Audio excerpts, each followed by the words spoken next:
Hi everybody, greetings from Montana's Lost Art.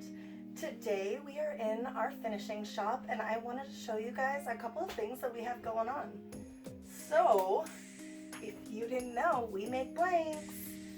This is probably one of my favorite blanks out of all of the ones that I'm going to show you today just because of the color and what we're going to be making it into. This big huge blank, which is about 10 inches tall, will be eventually an 8-inch egg with a base.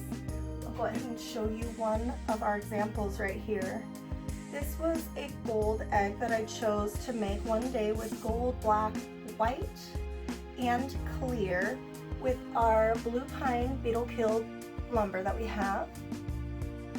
So check out the colors and the swirls and all of the dimension just this one egg brings. So neat. That's why I'm super excited to throw this one on the lathe. This one's quite dusty, but check this one out. This one's been sitting around for about a month. I am also looking forward to lathing this one. I think this one will be a sphere, but look at the cherry red. Ooh, buddy, can't wait. Alright, this one is already purchased. We haven't even put it on the lathe yet, but this one was a custom order from a customer and they chose to use the deep rose red with a bunch of sparkles. So I hope you guys like this one. This one took 3 pours. It was so much epoxy.